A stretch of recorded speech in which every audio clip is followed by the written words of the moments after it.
Agora vira para outra pessoa e diga assim: você é uma bênção. Faça essa declaração: você é uma bênção. Amém, amém.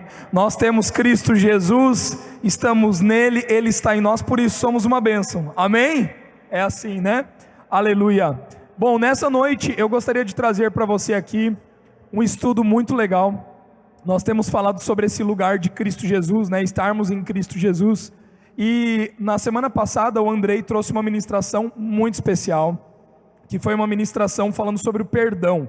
Não sei quantos aqui estiveram ouvindo essa mensagem na semana passada. Se você não ouviu, você precisa escutar.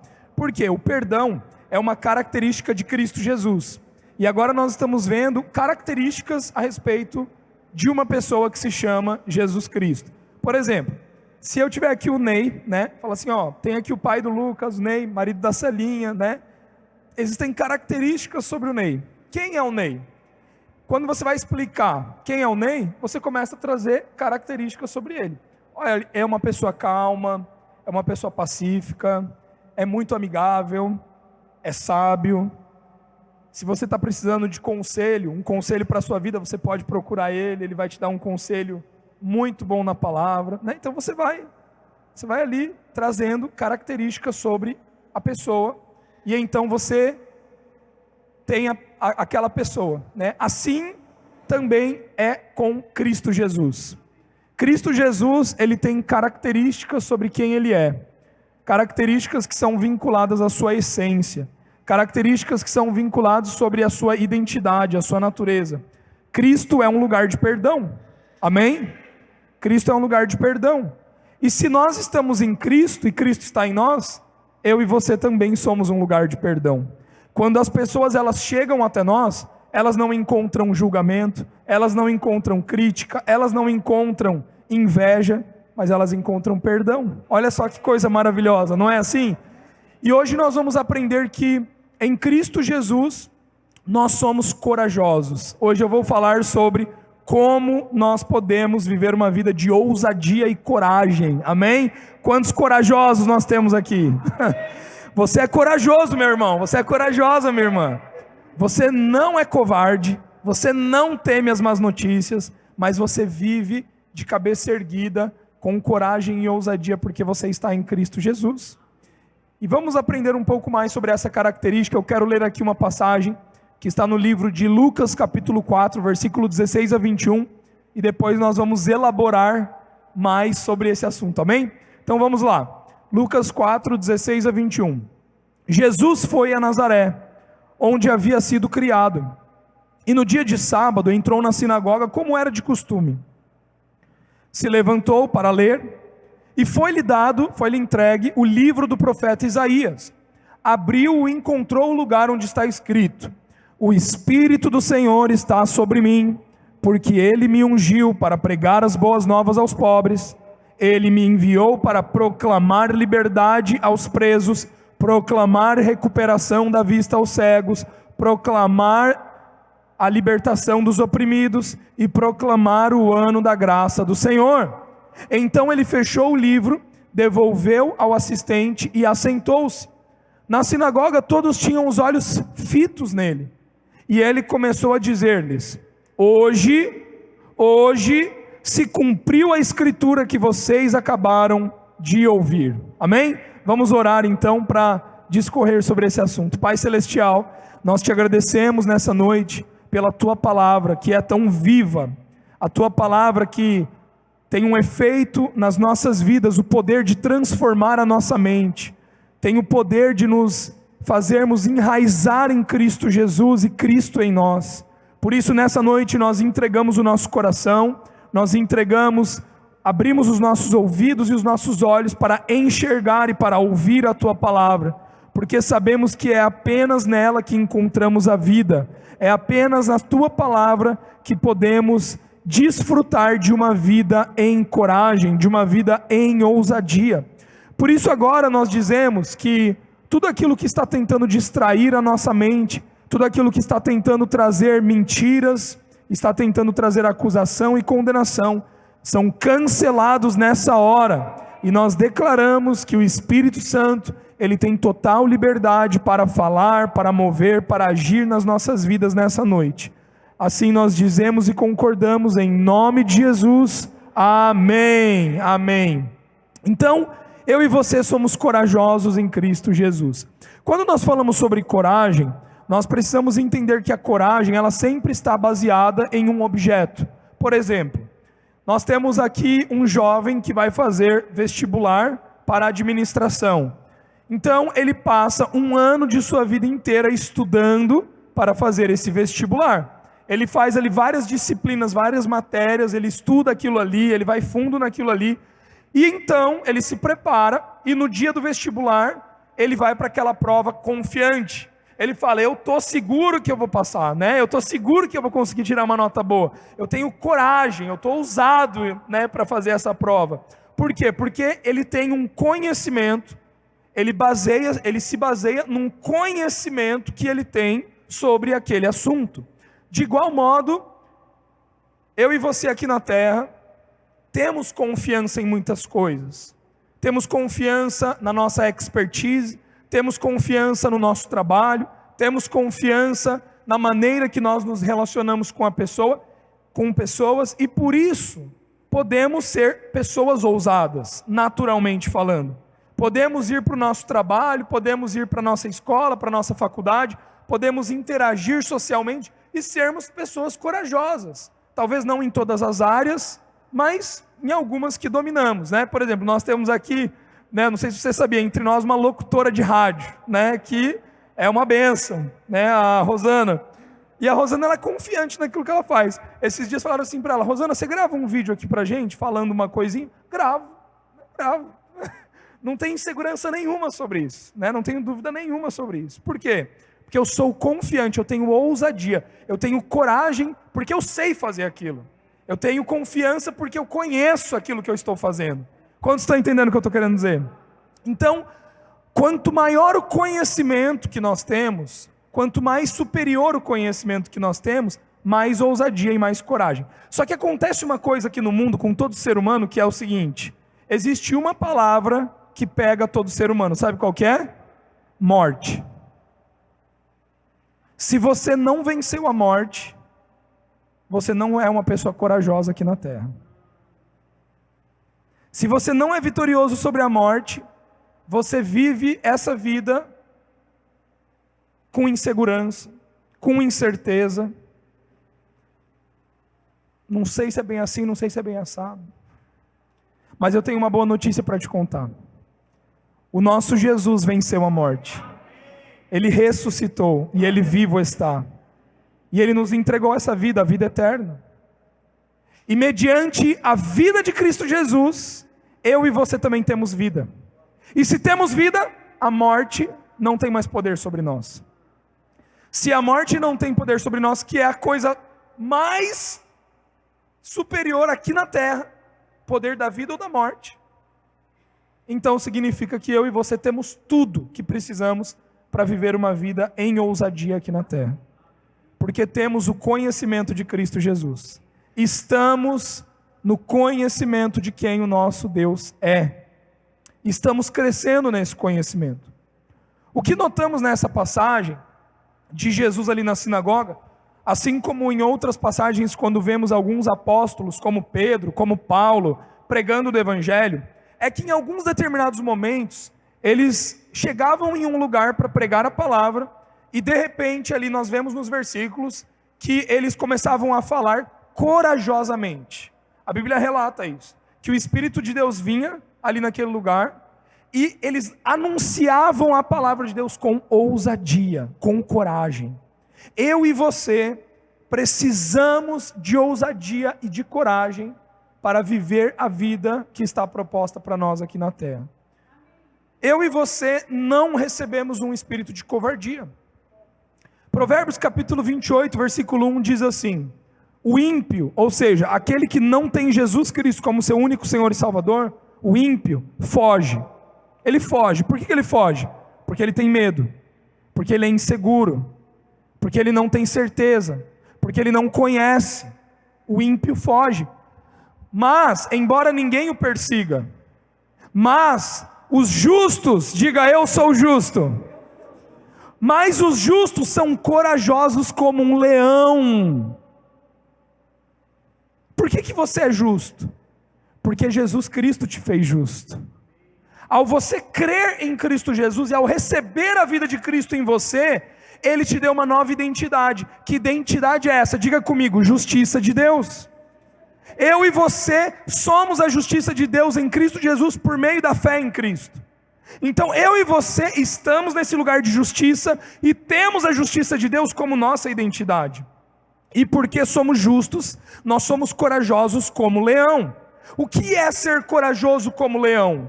É você enfrentar os seus problemas. É você enfrentar as situações dessa vida.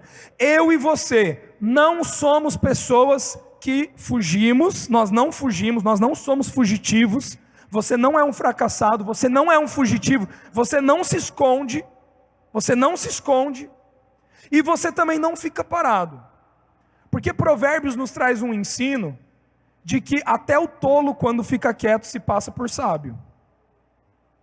Mas eu e você precisamos entender uma coisa: que Deus não nos chamou para ficarmos quietos. Deus nos chamou para sermos porta-voz.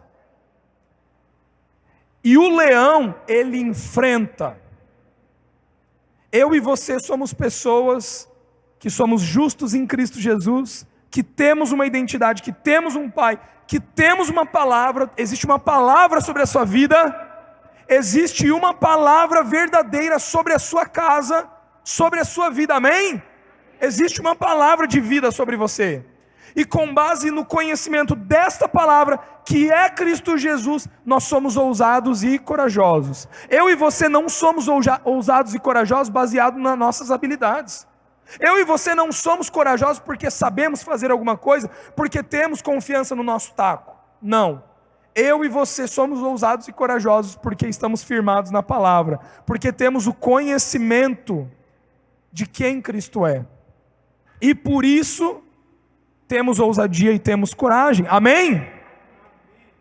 Salmos 27:17 diz: confia, pois, no Senhor, assim fortalecerás o teu coração, por depositares somente no Senhor toda a tua esperança. Não precisa levantar a tua mão, mas quantos aqui já se sentiram fracos diante de alguma coisa nessa vida?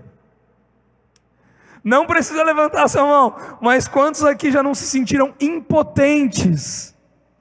Cara, acontece uma situação ali na sua casa, né? Você olha para aquilo e você fala: o que eu faço? Para onde eu vou? A quem eu recorro? Sim? Alguém aqui já? Não sei se sou só eu, né? Não sei se eu estou sozinho, mas... Confia, pois, no Senhor, assim fortalecerá o teu coração. Você sabe o que fortalece o teu coração? A confiança em Deus. Não significa que você tem que entender, porque muitas vezes a gente não entende, muitas vezes a gente quer respostas imediatas e a nossa pergunta é: por quê? Por quê? Por quê? E a gente não tem essas respostas. E Deus, Ele não exige de nós isso. Ele exige a nossa confiança nele. Ele exige nós depositarmos a nossa esperança nele. Quando nós fazemos isso, o nosso coração se acalma. Quando nós fazemos isso, nós depositamos a nossa esperança nele, o nosso coração ele se fortalece. Então, o que é coragem? Coragem é uma capacidade espiritual de firmeza diante da contrariedade, do enfrentamento do perigo. Você ser uma pessoa corajosa é você tirar uma força da onde você não sabe que você tem. Coragem é você tirar uma ousadia sobrenatural para você, como um leão, enfrentar um problema. Eu e você não nos curvamos diante da doença e da enfermidade. Eu e você não nos curvamos diante da mentira, da inveja. Eu e você não nos curvamos diante de nenhuma situação que o inimigo possa armar para o nosso malefício. Mas eu e você nos posicionamos como corajosos e como ousados. Porque nós enfrentamos. 2 Timóteo capítulo 1 versículo 7, Paulo diz a Timóteo: portanto, Deus não nos concedeu um espírito de covardia. Vira para a pessoa do seu lado e diga assim: você não é covarde. Pode falar em voz alta: você não é covarde. Agora diga ali: você tem um espírito de poder, você tem um espírito de amor, e você tem um espírito de equilíbrio.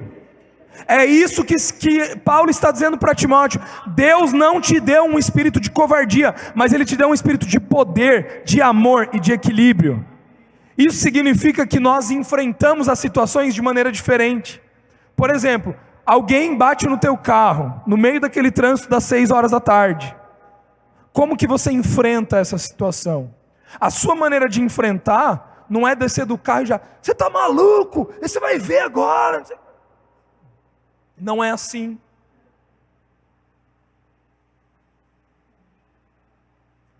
Porque nós não temos um espírito de covardia. Para o mundo, você não levantar a sua voz é você ser covarde. Para o mundo, você não falar um palavrão é você ser covarde.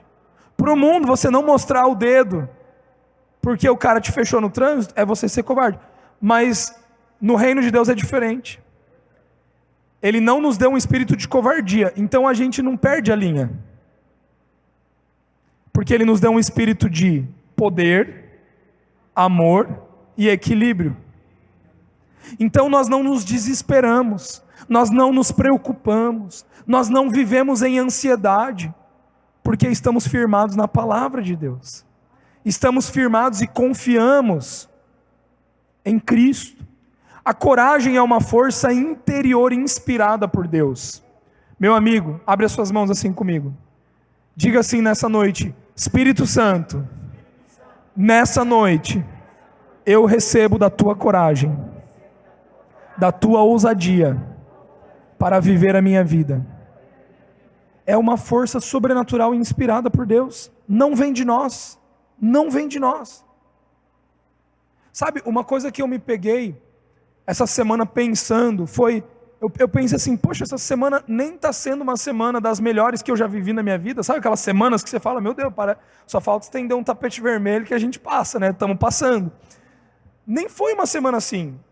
Mas eu me peguei no meio da semana assim, tão ousado, tão confiante, tão corajoso sobre as coisas. Eu falei: nossa, mas de onde está vindo isso? Não é de nós. É de Cristo. E essa realidade, ela vem com um propósito. De onde vem a coragem e a ousadia? A coragem vem da unção. Diga comigo: a coragem vem da unção, que é derramada sobre Jesus. No Antigo Testamento, nós vemos que os sacerdotes, levanta sua mão direita comigo, diz assim: sacerdote. Agora levanta sua mão esquerda e diga comigo: rei. Então a função do rei, no Antigo Testamento, no povo de Israel, era uma função de reinar sobre o povo, era uma função de governo, era uma função de estabelecer o reinado sobre a terra. E a função sacerdotal era uma função de mediação de Deus para os homens, de Deus para o mundo. Então, o sacerdote, quando ele era ungido, quando ele era escolhido por Deus, tinha uma cerimônia que ele era ungido, né? Ele era uma pessoa ungida. Então, Deus, ele designava essa pessoa, e essa pessoa, ela recebia, vem cá Andrei, vamos fazer aqui na prática, né? Então o que acontecia? Pode ficar aqui e virar para o pessoal lá de frente. Então o que acontecia? Eles ungiam aqui, não, André? Tô brincando, vocês acharam que eu ia derrubar? O Andrei nem sabe, nem sonha. Ou sonha? Aqui, Andrei. A unção aqui, ó. Pode derramar? Tô brincando. Então essa unção, ela era derramada sobre a cabeça do sacerdote, sobre a cabeça do rei. E o que acontecia nessa... Claro, eu estou sendo bem resumido aqui, tá? De uma maneira teológica. Mas essa unção, esse óleo, ele era derramado, e esse óleo, ele escorria da cabeça do sacerdote, e ele ia escorrendo por todo o corpo, pegava nos ombros, nos braços, e ele ia escorrendo até os pés, até os pés. E esse sacerdote, então, ele era ungido. E o que a unção, o óleo da unção, representa no Antigo Testamento? Nós sabemos que o Antigo Testamento ele é uma sombra. O Antigo Testamento ele é uma imagem, ele é uma representação daquilo que vem a ser realidade no Novo Testamento, daquilo que vem a ser realidade em Cristo Jesus. Então aqui no Antigo Testamento, os sacerdotes eles eram ungidos, e essa unção, ela representava o quê? A garantia de que Deus estava dizendo que esse homem agora, ele é o meu porta-voz. Esse homem agora, aquilo que esse homem falar, eu estou falando. Aquilo que esse homem ligar, eu estou ligando. Aquilo que esse homem desligar, eu estou desligando. Por quê? Porque a minha unção, o meu poder, o meu espírito está sobre ele. E esse óleo que era derramado, esse azeite que era derramado, o símbolo do azeite, ele nos traz a representação do Espírito Santo. Todas as vezes que você vê na palavra de Deus o óleo da unção, ele está falando sobre a pessoa do Espírito Santo. Então, no Antigo Testamento, quando esse sacerdote, vamos dar aqui o exemplo de Arão. Quando Deus ele manda Moisés ungir Arão, então a unção que vem sobre a vida de Arão como sacerdote da nação de Israel, estava sendo o quê? Deus derramando o seu Espírito sobre a vida de Arão, o designando como sacerdote. Ou seja, este homem tem a minha autoridade. Amém? Obrigado, Andrei. Então, vamos entender um pouco aqui o que acontece em Cristo Jesus. Nós ouvimos sobre o Velho Testamento, mas em Cristo Jesus, nós vemos que Deus, ele faz a mesma coisa com Jesus. Deus, ele envia Jesus como sacerdote, e agora não apenas como qualquer sacerdote, mas Jesus ele vem como sumo sacerdote, ou seja, o sacerdote maioral de todos os tempos. Não haverá um outro sumo sacerdote como Jesus. E Deus, ele então num determinado momento da vida de Jesus, ele unge Jesus.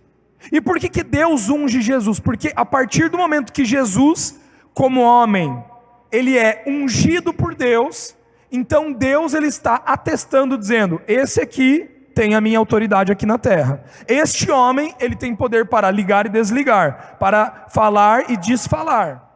Então Deus, ele dá essa garantia para Jesus. Vamos ver aqui o que acontece em Atos, capítulo 10, versículo 36 e 38. Vocês conhecem a mensagem enviada por Deus ao povo de Israel, que fala das boas novas, de paz por meio de Jesus Cristo, Senhor de todos. Sabem o que aconteceu em toda a Judéia, começando na Galileia, e depois no batismo que João pregou, como Deus ungiu Jesus de Nazaré com o Espírito Santo e poder. Olha só, Jesus foi ungido por Deus. Deus derramou a sua unção sobre Jesus no batismo nas águas. Vocês se lembram desse episódio? Quando Jesus está sendo batizado por João Batista diz: ei pessoal, eis o Cordeiro de Deus que tira o pecado do mundo. E Jesus ele vem para ser batizado, e quando Jesus ele desce as águas, a Bíblia nos conta que os céus são abertos, o Espírito Santo desce sobre ele, e vem uma voz dizendo: este é o meu Filho amado, de quem eu me agrado. Neste momento Jesus ele foi ungido como sumo sacerdote.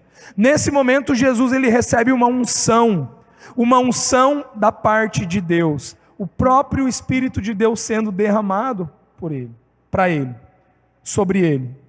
E por que Jesus foi ungido? Por que Jesus precisava ser ungido? Por quê? Por quê que Jesus precisava ser ungido? Vamos entender isso. E como ele andou por toda parte fazendo bem e curando todos os oprimidos pelo diabo. Então Deus Pai, ele escolheu o seu Filho Jesus para ser ungido, para ser o seu santo ungido. Olha só o que diz o livro de Hebreus, capítulo 1, versículo 8 e 9. Mas a respeito do Filho, diz: o teu trono, ó Deus, subsiste para todo sempre.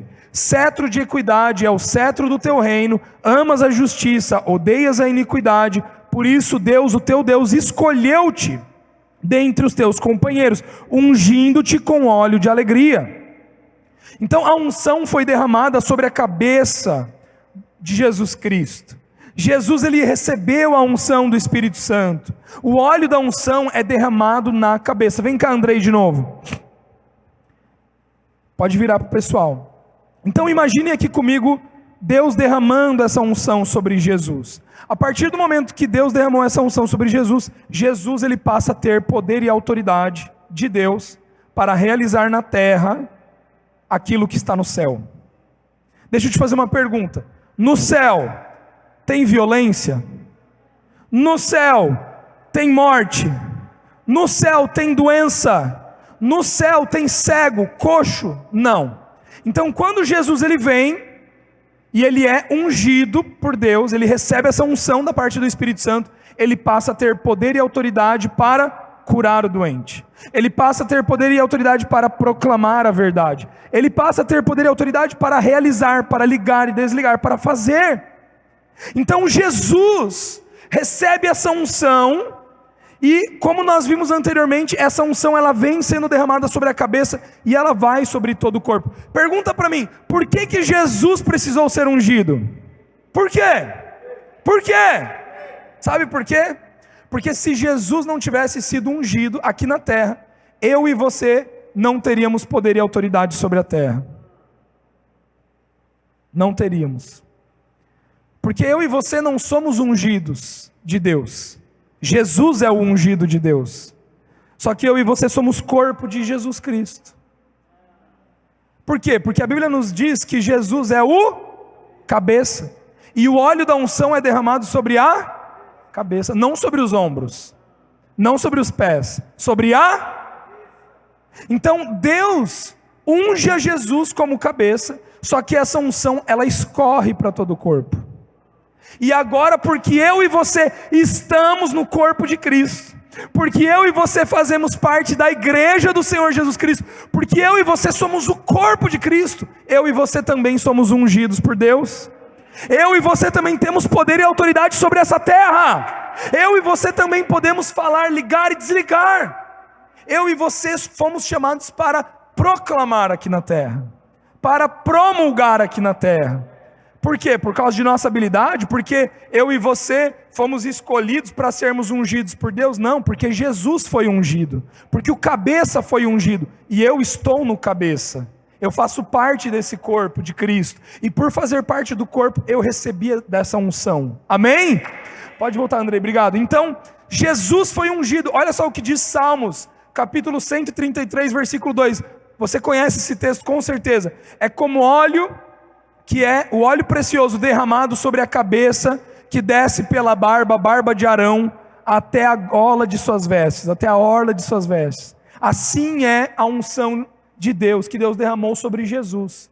Foi sobre o cabeça e tocou todos os membros do corpo, até a orla de suas vestes.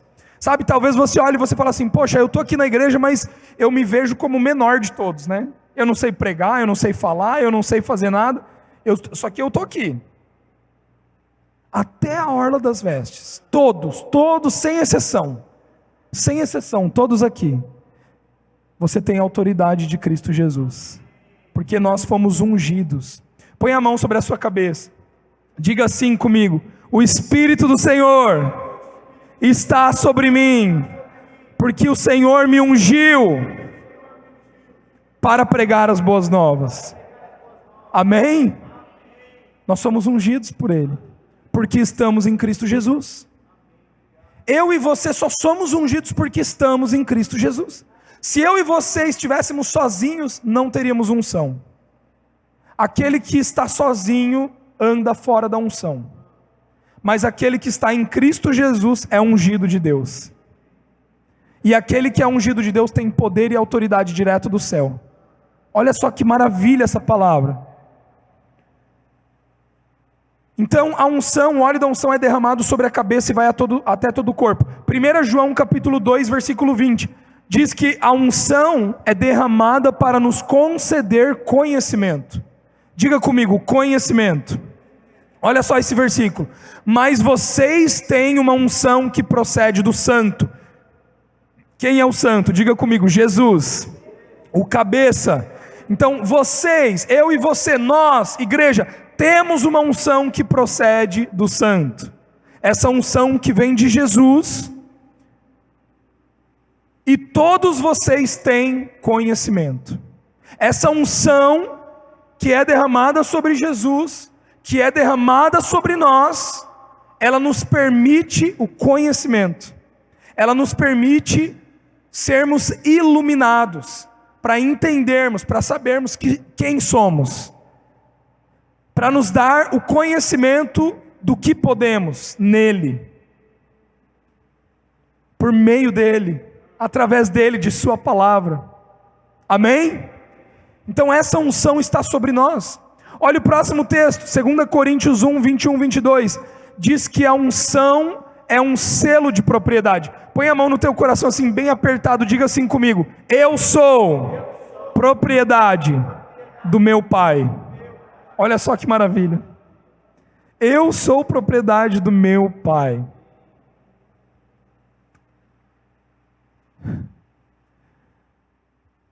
Quantos aqui se lembram da sua infância, quando você era criança, tinha um brinquedo que você gostava muito?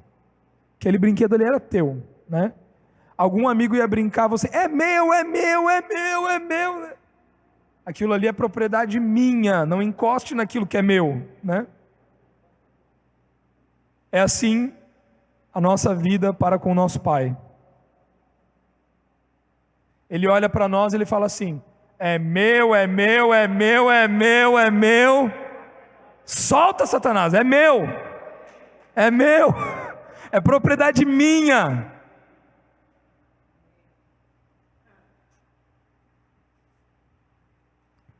Ora, é Deus que faz que nós e vocês permaneçamos firmes em Cristo.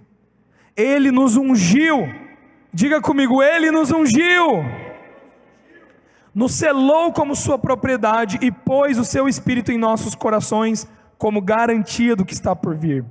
Olha só que bênção, nós somos propriedade do nosso Pai porque Ele nos ungiu, e essa unção que Ele derramou sobre nós, é como se no mundo espiritual, talvez você não enxergue, mas no mundo espiritual, os demônios eles olham para você e eles sabem de quem você é. Eles sabem de quem você é. Os anjos de Deus eles olham para você, eles sabem de quem você é. Você não é qualquer um. Você não é qualquer um. Você não é qualquer pessoa. Você é propriedade do Altíssimo, porque Ele te ungiu. 1 João 2,27, a unção me ensina sobre todas as coisas, tudo que eu preciso saber, a unção me ensina. A unção, ela ilumina o meu entendimento. Quanto a vocês, a unção que receberam dele permanece em vocês, e não precisam que alguém os ensine, mas com a unção dele recebida, que é verdadeira e não falsa, os ensina acerca de todas as coisas. Permaneçam nele, como ele os ensinou. Meu amado, sabe o que é o mais interessante? Eu e você não precisamos de nenhum professor, não precisamos de nenhuma pessoa, porque o Espírito Santo nos ensina. O povo de Israel no Antigo Testamento precisava de um mediador, Moisés. O povo chegava para ele e falava: Moisés, fala lá com Deus, intercede por mim, paga lá um sacrifício para mim. Agora não tem mais isso, porque o Espírito Santo é aquele que ministra aos nossos corações, que fala aos nossos corações. O Espírito Santo nos ensina sobre todas as coisas. Você está com falta de alegria? Diga: o Espírito Santo me ungiu, o Espírito Santo está sobre mim, Ele me ungiu. Pai, eu declaro agora o conhecimento da alegria. É assim. E o Espírito Santo ele vai revelando. O Espírito Santo ele vai te revelando todas as coisas que você precisa conhecer. Ele vai te revelando. Por que o Espírito Santo vem sobre nós então? Qual é a necessidade da unção? Muitas vezes a gente já ouviu falar sobre isso. O Espírito em mim para ser, e Espírito sobre mim para fazer. Legal, mas hoje eu quero trazer uma ideia diferente para vocês, um pensamento diferente. Espírito Santo sobre mim para falar, não para fazer, para falar. A gente gosta de fazer, não é? A gente ouve: ah, Deus, o Senhor me ungiu para expulsar demônio, para profetizar, para curar o doente, essas coisas que eu quero fazer. Mas aqui Jesus, ele diz claramente: o Espírito de Deus está sobre mim, porque me ungiu para falar. Para falar. Diga assim comigo: o Espírito de Deus está sobre mim, porque ele me ungiu para falar. Não fique quieto. Abra sua boca. Pare de conversa fiada. Pare de ser covarde. Eu e você somos corajosos. Você sabe para que você vai precisar de coragem? Para falar. Você vai precisar de coragem para pregar o Evangelho. Você vai precisar de coragem para falar aquilo que você precisa falar. Para proclamar e para promulgar. Então em Lucas, Jesus diz isso: ele me ungiu para pregar as boas novas. E nós vemos aqui 5 estágios na vida de uma pessoa. E eu gostaria de falar sobre esses 5 estágios. Primeiro, é o pregar as boas novas. Para quem que você prega boas novas? Para o ímpio. Para aquele que não conhece Jesus. As boas novas é pregado para aquele que não recebeu Jesus como seu Senhor e Salvador. Vem cá, Yuri, vamos usar teu exemplo agora aqui. O Yuri está aqui. Vou precisar do Andrei. Yuri, fecha suas mãos assim para mim. Andrei vai na frente do Yuri. Vira lá para o pessoal e abre os seus braços. Assim. Isso. Não como Jesus, né? Assim. Não é o exemplo de Jesus agora, né? Então, vamos representar que isso daqui é uma cadeia. O Yuri é um ímpio. Quem é o ímpio? É aquele que está preso pelo pecado. É aquele que está preso por Satanás. Ele está acorrentado e ele está numa prisão. Daí eu venho aqui para o Yuri e eu começo a pregar as boas novas. Olha, existe um Deus que te amou em Jesus Cristo. Ele já demonstrou esse amor. E ele enviou o seu único filho para morrer por você. E na morte de Jesus Cristo está o perdão para você. Se você receber Jesus como seu único Senhor e Salvador, você não tem que dar dinheiro para a igreja. Você não tem que fazer nenhuma obra, porque não é pela conquista, não é pelo seu esforço. Você tem que apenas entregar a sua vida. Se você entregar a sua vida para Jesus, se você declarar Ele como seu único Senhor e Salvador, você vai receber a vida eterna. Você quer isso, Yuri? Amém. Amém. Quando ele faz isso, quando ele declara Jesus, a porta da cadeia é aberta, as correntes são soltas e ele foi liberto, foi livre. Pregar as boas novas é para o ímpio. Só que o ímpio continua aqui, dentro da cadeia. A porta foi aberta, a corrente foi tirada, ele não está mais preso, ele pode sair a qualquer momento. Só que muitos cristãos continuam dentro da cadeia. Já não é mais ímpio, já é filho amado, já é herdeiro, mas ainda está dentro da cadeia. E o que é a cadeia? É aquilo que prendia ele antes. Agora não prende mais, só que ele ainda está lá dentro. E por isso que Jesus diz em Lucas 4, o Espírito do Senhor está sobre mim, porque Ele me ungiu, em primeiro lugar, para pregar as boas novas. Então primeiro estágio de vida já foi. Segundo, para proclamar liberdade aos cativos. O que é proclamar liberdade aos cativos? É diferente de pregar. Pregar é uma coisa, proclamar é outra. Segura vocês aqui, fica aqui, guarda esse exemplo que eu ainda não terminei. E agora vamos pensar num outro exemplo. Nós somos aqui uma empresa. Nós somos uma empresa, ok? Todos vocês são vendedores. Eu sou o secretário da diretoria. A diretoria fica aqui. E todos vocês, como vendedores, fazem as vendas no cartão de débito e de crédito. Sempre foi assim. Daí a diretoria um dia teve uma reunião. Poxa, é muita taxação, cartão. Vamos acabar com esse negócio. Agora inventaram o Pix. Vamos falar para os nossos vendedores que é só no Pix. Não vamos mais fazer no cartão de crédito e débito, só no Pix.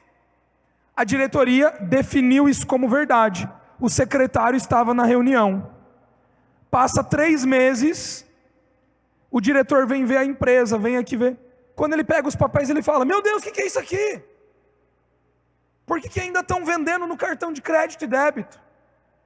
Por que os vendedores ainda não... E daí o diretor ele vem e ele começa a tirar a satisfação com os vendedores. E os vendedores falam: ué, eu não sei, eu não estou sabendo, eu não estou sabendo. Daí o secretário fala: diretor, desculpa, mas é que eu esqueci de proclamar aquilo que vocês já definiram lá na diretoria. Eu não proclamei. Por isso que eles ainda não estão fazendo. O meu papel era ouvir o que foi realidade aqui nesse lugar. Aqui já é uma realidade. Só que aí ainda não é uma realidade. Então eu preciso sair dali, vir para cá e falar: pessoal, agora é só no Pix. Tá bom? Daí vocês: tá bom. Ao proclamar, as coisas mudam. Então, volta aqui, Andrei, abre o braço, corrente. Preguei o evangelho, pregação das boas novas. Você quer? Sim. Então abriu, desacorrentou, está livre. Agora eu preciso proclamar libertação aos cativos. Tem muito cristão que ainda está dentro da cela da prisão. Nós precisamos proclamar libertação. E o que é proclamar libertação? Yuri, cara, você sabia que Jesus ele já te fez livre da doença? Você não tem mais que servir isso. Cara, a enfermidade não te domina mais. Sério? Não. Você é livre. Levante e ande. Então tá. Saiu. Porque eu proclamei. Obrigado, Andrei. Então Jesus ele diz: o Espírito Santo me ungiu para pregar as boas novas. O Espírito Santo me ungiu para proclamar liberdade aos cativos, libertação dos cativos, ou seja, pessoas que já receberam a Jesus, mas que ainda estão dentro da cadeia, que não saíram, precisam sair.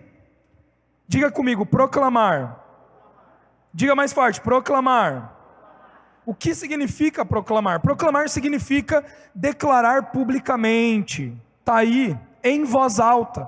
Promulgar uma lei, tornar público, publicar oficialmente, decretar, estabelecer. Você entende que é diferente da oração?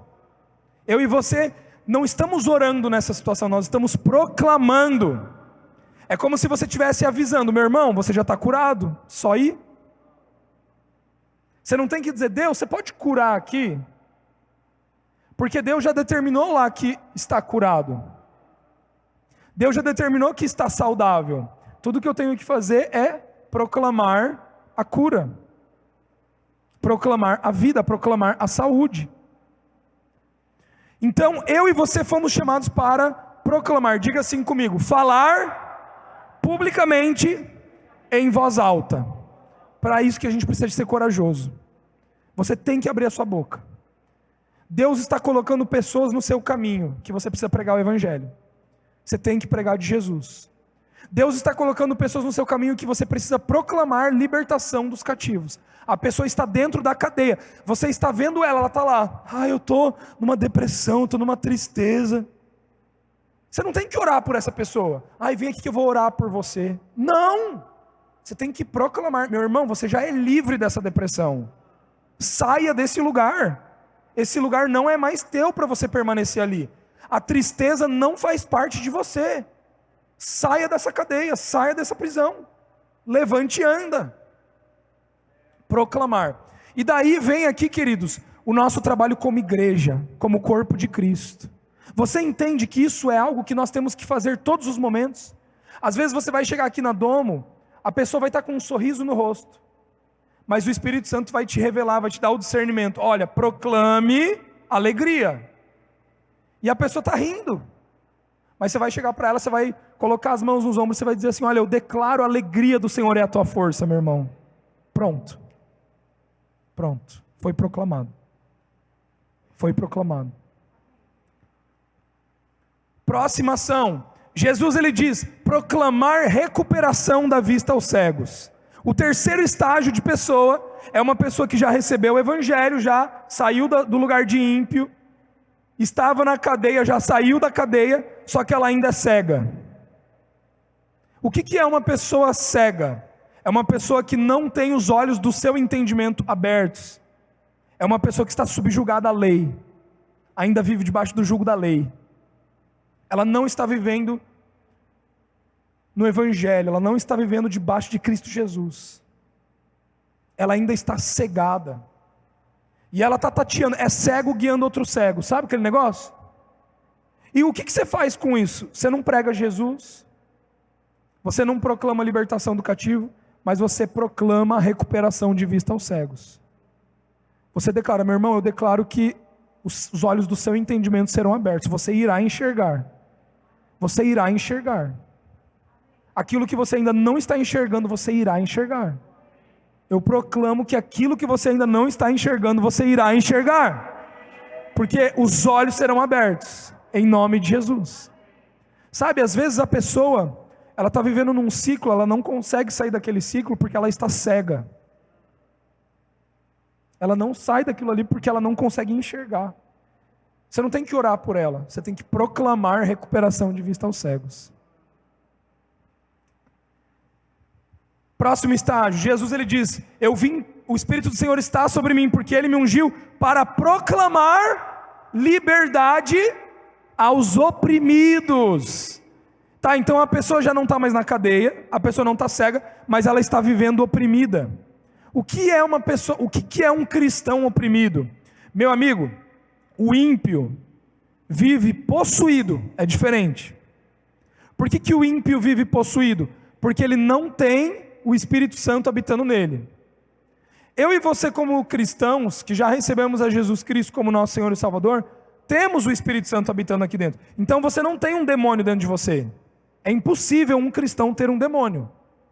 É impossível um cristão ser possuído por um demônio. Isso não acontece.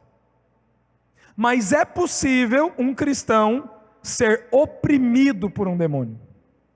E muitos cristãos estão oprimidos por demônios. Espírito de imoralidade sexual, espírito de adultério, espírito de mentira, espírito de avareza, espírito de orgulho, espírito de glutonaria, espírito de facção, de inveja, espírito de cobiça, espírito de tristeza, espírito de enfermidade. Existem cristãos que estão andando encurvados. Tem um bicho em cima da pessoa. A pessoa ela é um cristão, é livre. Ela é um filho amado do Pai. Só que ela está ali com aquele bicho, vivendo aquela vida miserável. Está oprimido. Meu amado, essa vida não é a nossa vida. Isso não é para nós. Nós fomos libertos disso em Cristo Jesus. E nós proclamamos aqui a libertação dos oprimidos. Se você chegou nesse lugar oprimido, você vai sair daqui leve.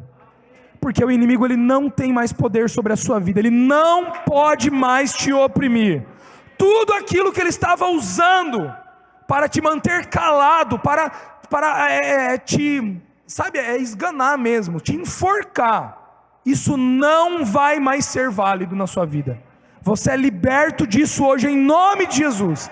A tua família é liberta disso, a tua casa é liberta disso. Você é livre de toda a opressão maligna, livre de toda a opressão de enfermidade, livre de toda a opressão de brigas, de dissensão. Você é livre do espírito de morte, livre. Nós proclamamos agora libertação, proclamamos agora liberdade, em nome de Jesus. Isso é assim. Isso é assim. E nós precisamos proclamar. Você entende isso? Por isso que eu e você somos como um leão. O justo, ele é como um leão. Ele enfrenta. Porque você está me entendendo que se você fica quieto, nada acontece? Se você encontra alguém, se você encontra uma pessoa que está cativa, se você encontra um cego, se você encontra um oprimido e você não faz nada, por que você não está fazendo? Medo, insegurança, vergonha, espírito de covardia. Mas eu e você não recebemos um espírito de covardia, mas de poder, amor e equilíbrio, para enfrentarmos. E sabe, meu amado, você não tem que ser um maluco, chegar lá na frente do seu patrão e falar: ô, Jeová, não sei o que. Não, não é assim. Não. Você chega na frente do teu patrão, você discerne o que está acontecendo, e você proclama: ô chefe, quero dizer uma coisa para você. Você é liberto. Você sabia que você é liberto de todo o peso que você está carregando agora nas suas costas? Você é liberto.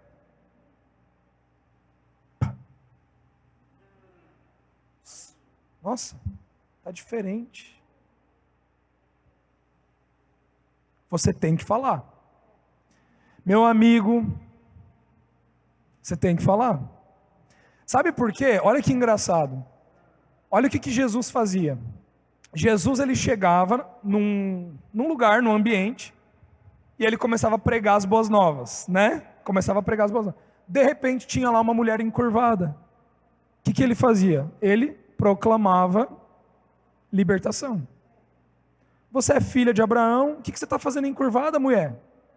Te endireita aí. Ele via um cara coxo, falava: pega a tua maca, levanta e anda. Ele proclamava, vocês estão entendendo? Não era esse negócio: agora eu vou passar aqui em você vou passar um lençol, vamos orar, vamos lá fazer uma vigília, vamos fazer uma campanha. Que é isso? Que é isso? Né? Jesus fazia lá campanha? Não existe isso. Não existe.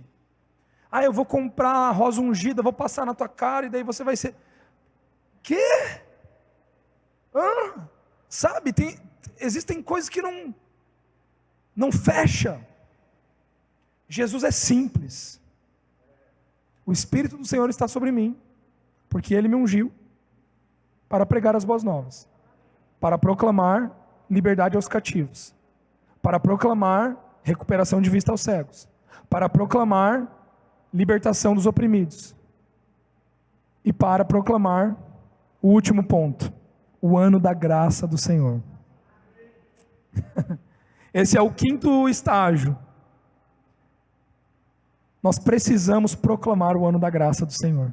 Sabe o que é você proclamar o ano da graça do Senhor? É você proclamar o favor de Deus. O favor de Deus está sobre a sua vida. A graça de Deus está sobre a sua vida, sobre a sua empresa, sobre os seus negócios, sobre tudo que você faz, sobre os processos que você tem na justiça. A graça de Deus, o favor de Deus serão desenrolados, serão resolvidos. Na sua casa, na sua família, o favor de Deus está sobre a sua casa, sobre a sua família. Nós proclamamos o ano da graça. Por que tudo isso? Porque Cristo Jesus nos deu. Nos deu. Porque Cristo Jesus nos posicionou. Porque Cristo Jesus nos ungiu. Então eu e você precisamos parar de ficar quietos. Amém? O silêncio não faz parte de nós. Eu sei que na sabedoria envolve o silêncio, mas você pode até ficar em silêncio, mas no final você tem que declarar, você tem que proclamar.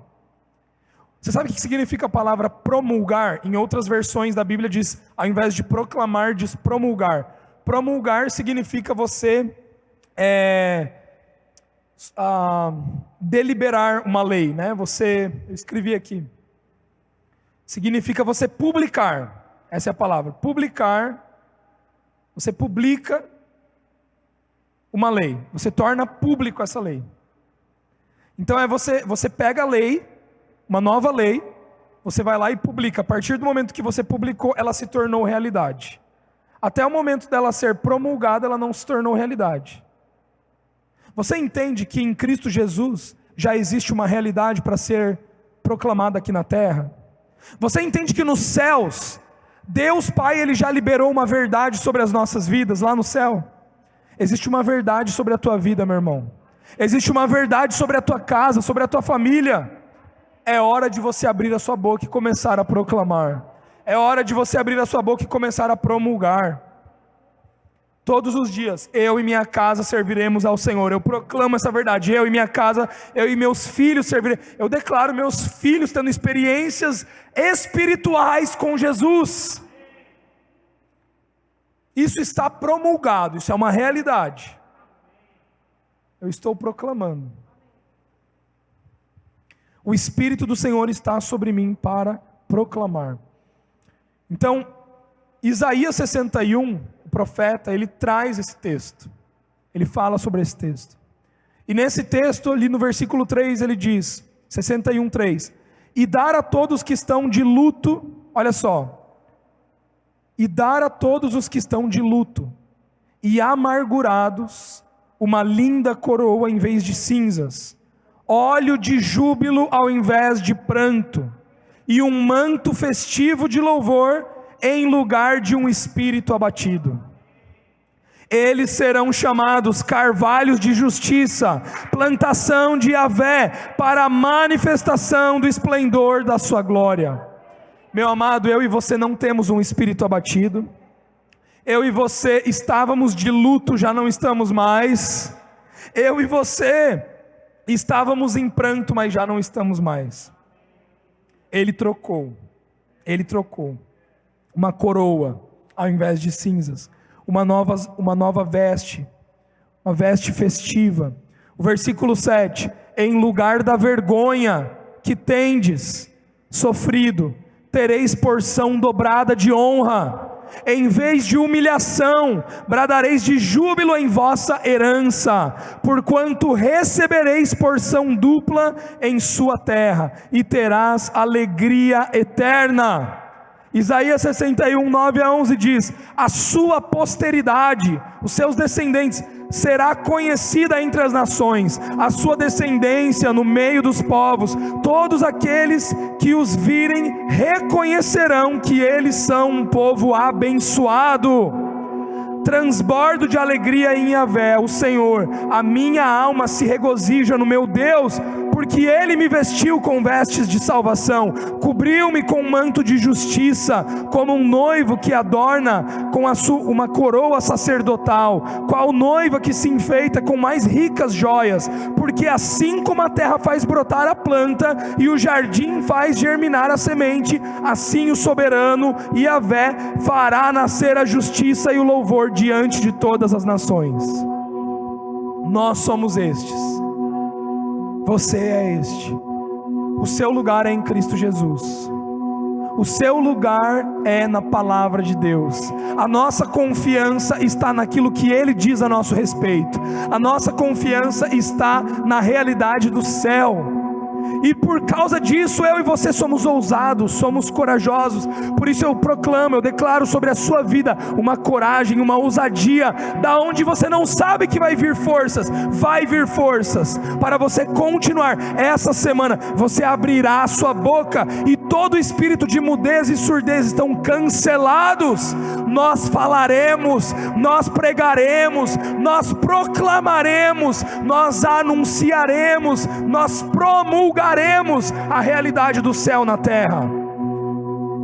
A alegria, a paz, a justiça, a abundância. Não mais vivendo como presos, não mais vivendo como cegos, não mais vivendo como oprimidos, mas como aqueles que vivem no ano da graça. Aqueles que vivem como carvalhos de justiça, aqueles que vivem com uma coroa, com vestes de louvor, aqueles que vivem felizes, aqueles que vivem alegres. Meu querido, abre as suas mãos onde você está. Se você quiser fechar os seus olhos, se você quiser ficar em pé, Nessa noite existe um derramamento do Espírito Santo sobre as nossas vidas. Essa noite é uma noite muito especial. O Espírito Santo, ele vai se derramar. O Espírito Santo está se derramando. A unção do Senhor está se derramando. Comece a clamar. Você que ora em línguas, ore no seu lugar. Você que ainda não tem o dom de línguas, comece a orar no Espírito, dizer: Espírito Santo, eu recebo. Espírito Santo, eu recebo o que tu tens para mim. Espírito Santo, eu recebo o que tu tens para mim. O Espírito do Senhor está sobre nós, porque Ele nos ungiu em Cristo Jesus, em Jesus.